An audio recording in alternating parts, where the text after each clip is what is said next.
Hello student, क्या आप भी 10वीं के छात्र या छात्राएं हैं? क्या आप भी 2022 में एग्ज़ाम दे रहे हैं? तो यह वीडियो आप सभी के लिए काफ़ी ही इम्पोर्टेंट होने वाला है, क्योंकि आज की इस वीडियो सीरीज में हम आप सभी को यह बताने जा रहे हैं कि बिहार बोर्ड के द्वारा साइंस के एग्ज़ाम पेपर में कितने सवाल पूछे जाते हैं और कितने सवालों का आंसर आप सभी को देने पड़ते हैं। वह सवाल कहाँ कहाँ से पूछे जाते हैं, आज की इस वीडियो सीरीज में आप सभी जानने वाले हैं। तो चैनल पर नए होंगे तो चैनल को सब्सक्राइब करने के साथ बेल आइकन को दबा दीजिए, ताकि आगे आने वाली हर वीडियो का नोटिफिकेशन आप सभी को मिल सके और आप हमारे द्वारा बनाए गए सभी इंपॉर्टेंट क्वेश्चन का वीडियो देख सकें।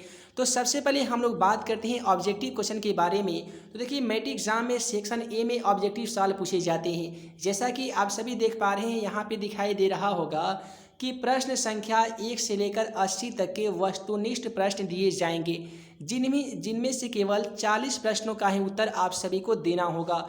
प्रत्येक प्रश्न के साथ साथ 4 विकल्प दिए जाते हैं, जिनमें से केवल एक विकल्प सही होता है। आपके द्वारा चुने गए सही विकल्पों को OMR शीट में चिन्हित कीजिए। एक चीज़ याद रखिएगा कि मैट्रिक एग्ज़ाम 2021 में भी यही पैटर्न पे एग्ज़ाम लिया गया था, और कोरोना वायरस के महामारी को देखते हुए बिहार बोर्ड के द्वारा यह कहा गया है कि मैट्रिक एग्ज़ाम 2022 में भी इसी पैटर्न के आधार पर एग्ज़ाम लिया जाएगा।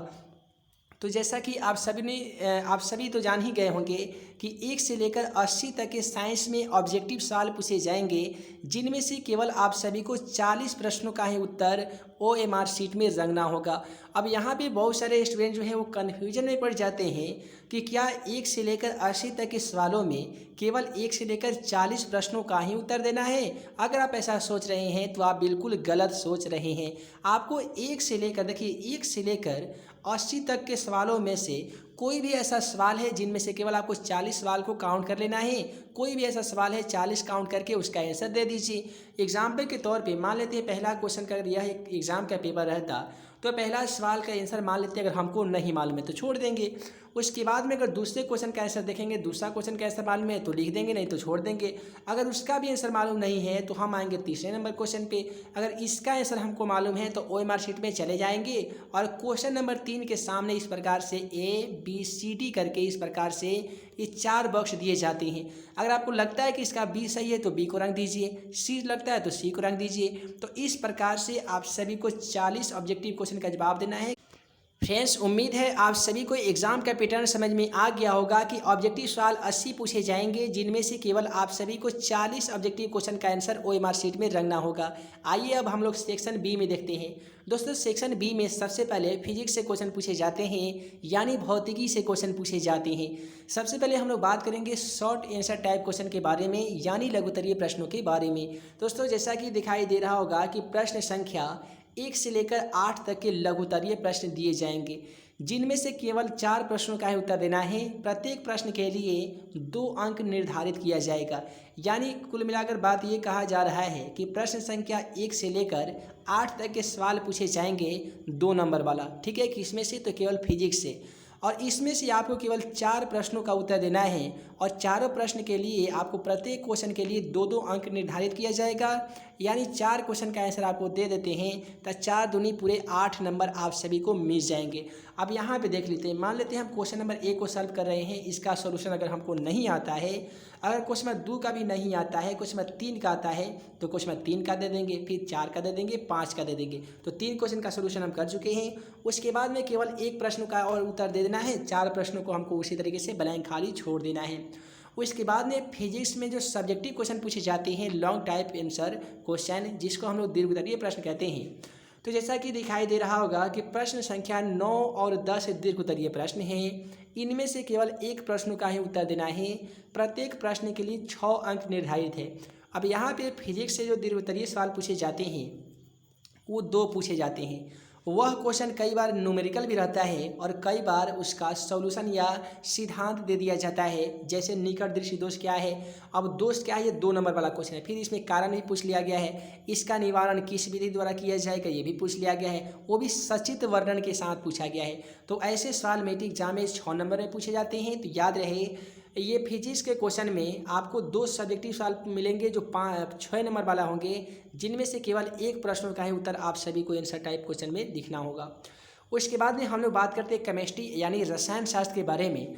तो रसायन शास्त्र में क्वेश्चन नंबर 11 से लेकर 17 तक के लघुत्तरीय प्रश्न पूछे जाते हैं, जिनमें से केवल 4 प्रश्नों का ही उत्तर आप सभी को अपने उत्तर पुस्तिका में लिखना पड़ता है। देखिए यहाँ पे भी आप सभी से 8 सवाल पूछ लिए जाते हैं, 8 में से केवल 4 प्रश्नों का उत्तर देना पड़ता है और चारों प्रश्न के लिए 2-2 अंक निर्धारित किए जाते हैं। यानी कुल मिलाकर इसमें भी आप सभी से केमिस्ट्री के लघुत्तरीय प्रश्नों में से 8 नंबर का एग्ज़ाम लिया जाता है।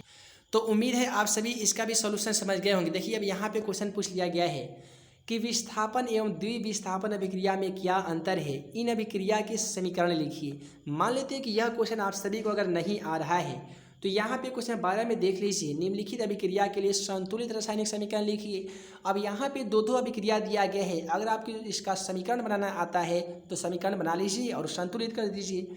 अगर वो सब नहीं आता है तो देखिए यहाँ पे सिंपल क्वेश्चन मिलेगा कि कठोर जल को मृदु करने के लिए सोडियम यौगिक का प्रयोग किया जाता है, उसका नाम बताइए।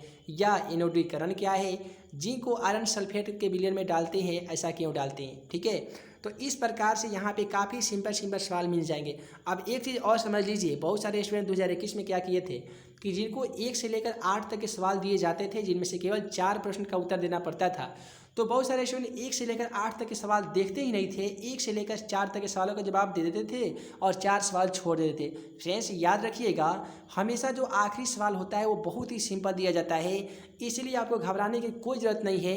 1 से लेकर 8 के बीच में सभी सवालों को पहले आपको एक बार रीड करना है, एक बार ध्यानपूर्वक पढ़ना है और वह क्वेश्चन का आंसर देना है बढ़िया से। जो आप बढ़िया से पढ़ के गए होंगे आप उसका अच्छे तरीके से आंसर दे सकते हैं, वही क्वेश्चन का आंसर देने का प्रयास कीजिएगा। उसके बाद में हम लोग रसायन विज्ञान में देखने जा रहे हैं दीर्घोत्तरीय प्रश्न यानी लॉन्ग आंसर टाइप क्वेश्चन। तो दोस्तों केमिस्ट्री के लॉन्ग टाइप आंसर क्वेश्चन में से केवल 2 सवाल पूछे जाते हैं और प्रत्येक जो सवाल होते हैं वो 5 नंबर के होते हैं। यहाँ पे भी दिखाई दे रहा होगा कि प्रश्न संख्या 18 एवं 19 दीर्घोत्तरीय है। इनमें से केवल एक प्रश्नों का ही उत्तर आप सभी को देना होगा। प्रत्येक प्रश्न के लिए 5 अंक निर्धारित है। फिजिक्स में जो सब्जेक्टिव क्वेश्चन दीर्घोत्तरीय प्रश्न पूछे जाते हैं वो 6 नंबर का पूछे जाते हैं और केमिस्ट्री में जो दीर्घोत्तरीय प्रश्न पूछे जाते हैं वो 5 नंबर के पूछ लिए जाते हैं। जैसा कि आप सभी देख पा रहे हैं, दिया गया बेकिंग सोडा का रासायनिक सूत्र क्या होता है, नाम क्या होता है, इसकी बनाने की विधि, गुण एवं उपयोग लिखना है। तो इतने बड़े क्वेश्चन का सॉल्यूशन अगर आप कर पाते हैं तो इसके लिए आपको पूरे 5 नंबर मिल जाते हैं। मान लेते हैं कि यह क्वेश्चन का सॉल्यूशन आप सभी को नहीं आता है तो क्वेश्चन 19 को बना दीजिए। मिश्र धातु किसे कहते हैं, इसका उदाहरण के साथ मिश्र धातु के 3 उपयोगों का वर्णन करना है। तो दोनों में से आपको कोई ऐसा सवाल जो आपको बहुत बढ़िया से आता हो, केवल एक ही सवालों का जवाब उत्तर पुस्तिका में भरना होगा। उसके बाद में हम लोग बात करेंगे जीव विज्ञान अर्थात बायोलॉजी के बारे में। इसमें शॉर्ट आंसर टाइप क्वेश्चन कितने पूछे जाते हैं। तो आप सभी देख पा रहे हैं कि प्रश्न संख्या 20 से लेकर 26 तक के दीर्घोत्तरीय सवाल नहीं बल्कि लघुत्तरीय सवाल रहेंगे। इनमें से केवल 4 प्रश्नों का ही उत्तर देना होगा। प्रत्येक प्रश्न के लिए 2 अंक निर्धारित है। यानी कुल मिलाकर ये जो बायोलॉजी का जो एग्ज़ाम होता है जीव विज्ञान का, तो इसमें भी मैट्रिक एग्ज़ाम पेपर में 8 सवाल पूछे जाते हैं और 8 सवालों में से केवल 4 प्रश्नों का ही उत्तर आप सभी को उत्तर पुस्तिकाओं में लिखना पड़ता है और प्रत्येक क्वेश्चन के लिए 2 अंक निर्धारित रहता है। तो इस प्रकार से इसमें भी पूरे 8 नंबर का एग्ज़ाम लिया जाता है जो 2 अंक वाले प्रश्न होते हैं। अब यहाँ पे क्वेश्चन देखिएगा, तो मान लेते हैं कि प्रकाश संश्लेषण क्या है, इसका रासायनिक समीकरण दे। ये तो काफ़ी सिंपल होता है ऐसे सवाल, तो केवल एक इसका दे दीजिए। अगर मान लेते हैं ऑक्सी हीमोग्लोबिन का अगर नहीं आता है तो क्वेश्चन नंबर 22 को देख लीजिए। जाइलम और फ्लोएम में अंतर काफ़ी सिंपल है, जो बहुत बार एग्जाम में पूछा गया है। समजात अंगों के उदाहरण से आप क्या समझते हैं, ये भी काफ़ी सिंपल है। आहार श्रृंखला क्या है, ये भी सिंपल है। जल संरक्षण क्या है, ये भी सिंपल है। और रक्त के 2 कार्य कौन कौन होते हैं, ये भी आप सभी को मालूम ही होगा। तो इस प्रकार से बायोलॉजी का एग्ज़ाम लिया जाता है। अब हम लोग बात करते हैं लॉन्ग आंसर टाइप क्वेश्चन के बारे में कि बायोलॉजी अर्थात जीव विज्ञान में लॉन्ग आंसर टाइप क्वेश्चन किस प्रकार से पूछे जाते हैं। तो जैसा कि आप सभी देख पा रहे हैं कि प्रश्न संख्या 27 एवं 28 दीर्घोत्तरीय सवाल है। इनमें से किसी एक का उत्तर देना है। प्रत्येक प्रश्न के लिए 5 अंक निर्धारित है। याद रहे, फिजिक्स में आपसे 6 नंबर वाला दीर्घोत्तरीय प्रश्न पूछे जाएंगे। बायोलॉजी के साथ केमिस्ट्री में केवल 5 नंबर वाले दीर्घोत्तरीय प्रश्न पूछे जाएंगे। और ज़्यादा करके बायोलॉजी में जो सवाल पूछे जाते हैं दीर्घोत्तरीय वाले ना, तो इसमें पूछे जाते हैं चित्र से रिलेटेड यानी सचित्र चित्र के साथ वर्णन करने वाला। जैसे मनुष्य का श्वसन का निम्नांकित चित्र बनाइए, हृदय का बनाइए। उसके बाद में बहुत सारे ऐसे होते हैं, जैसे ऐसे पूछे जाते हैं, मनुष्य के जनन तंत्र का निम्नांकित चित्र बनाइए। अब यहीं पे देख लीजिए कि ना पूछ लिया गया है मानव मूत्र के निर्माण के विधि का वर्णन कीजिए। यहाँ पे आप फिगर ना भी बनाइएगा तो कोई दिक्कत नहीं है, लेकिन अगर आप क्वेश्चन नंबर 28 को देखेंगे तो बोला गया है मानव के माता जनन तंत्र का निम्नांकित चित्र बनाइए, यानी स्त्री जनन तंत्र का चित्र के साथ उसका नाम भी बताना होगा। तो आपको दोनों में से कोई भी ऐसा सिंपल क्वेश्चन लगता है, उसका सॉल्यूशन आसान तरीके से आप कर सकते हैं। तो आज की इस वीडियो में आप सभी स्टूडेंट जान चुके हैं कि बिहार बोर्ड के एग्ज़ाम 2022 में किस प्रकार से सवाल पूछे जाएंगे, कितने सवाल रहेंगे, कौन से सब्जेक्ट से, और ये जो सवाल आते कहाँ से है। तो हालांकि मैट्रिक एग्जाम 2022 की जो तैयारी है हमारे चैनल के माध्यम से शुरू कर दी गई है। चैनल पे नए होंगे तो चैनल को सब्सक्राइब करने के साथ बेल आइकन को दबा दीजिए, ताकि आगे हमारे द्वारा आने वाली प्रत्येक वीडियो का नोटिफिकेशन आप सभी को मिल सके और आप भी मैट्रिक एग्जाम 2022 में अच्छे खासे मार्क्स लाकर आप बढ़िया से पास कर सकें। तो फ्रेंड्स, मैं मुकीम अंसारी जल्द मिलूंगा अगले वीडियो में नए वीवीआई क्वेश्चन के साथ। तब तक के लिए वीडियो के लिए बहुत बहुत धन्यवाद।